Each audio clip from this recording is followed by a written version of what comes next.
You stopped reading the paper. You stopped watching the news. Fantastic. Now stop listening to these government members' bullshit narratives. I want you for a moment to do this. If you're in England, I'm in England. I want you to turn on, for example, when they have the House of Parliament, when they have the discussions. Yeah? I want you to, don't watch it for long, just watch it for a couple of minutes and realise what it is. All it is, and now watch, for example, you used to have Rishi Sunak, Keir Starmer, play the game one way. Now they're opposites. They're all doing the same thing. And the person that was complaining about the behaviour of the other person, and he was defending it, is now complaining about the person he's defending. It's just all a fucking act and a sham. It's all a performance.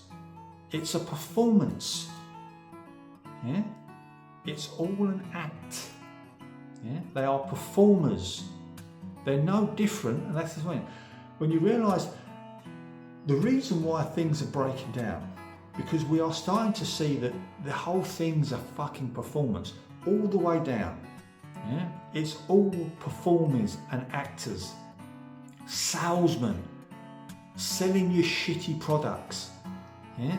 You've got government members selling you shitty products, selling you a shitty service. Yeah? You've got people online, look, most of the time, selling you a shitty service. Yeah? Selling you shit you don't need. And that's what, and then you realise it's all become a huge narrative of fucking salesmen from the top down selling you stuff you don't fucking need. Yeah? Selling you stuff you don't need. And what's beautiful right now is we are seeing the bullshit behind the performances. Yeah? Because it comes to a point in any society when it breaks down, when people are just, you know what? Because I suppose when your life gets that sort of painful, you're then forced to look. You're forced. It's almost like you keep and you watch the horror film, you turn away. It's almost like someone said, "No, you've got to watch it. You've got to watch what it is. You've got to see what this bullshit is. All of this performance and lies and crap." And it gets to a pain point in societies where they're forced to stare at the screen, stare at the horror of it all and see the bullshit of it. See the lies, see the performances, see the absolute bullshit of it.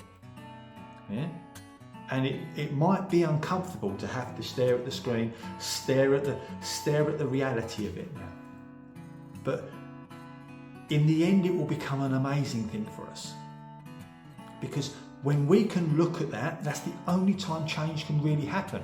When we stop trying to run away, when we stop trying to be distracted, we look, at what's really happening, and then we understand that we can actually change that by not running, by not trying to escape, by not distracting, by not listening to it, but by looking at it in this painful moment and going, this ain't okay.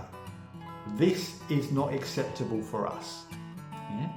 That's the only time true change can ever happen. Think about your own personal experience.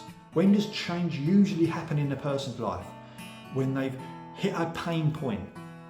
And how many times someone goes to a funeral where a family member's died, and that's the moment they make change? Yeah? Because why? You've hit a pain point. Yeah? Or you're in a relationship and it just gets to that pain point where you cannot bullshit yourself anymore and the pain's too much and then you have to shift direction. Well, right now, the pain's increasing, which is forcing people to look. And people are realising we're not taking this bullshit anymore. Yeah? And it might not seem good right now, but to me it's the greatest time, because it's the time when change can really happen. When everybody gets to that pain point where they've got to fucking look, they're forced to look and go, no, this needs a new direction. We can't take this bullshit anymore. And that's when real change actually can always happen. So these pain points are necessary, because in humanity, that's when real change can happen, when these pain points happen, because it forces people to look and decide on something new. Have a beautiful, beautiful day.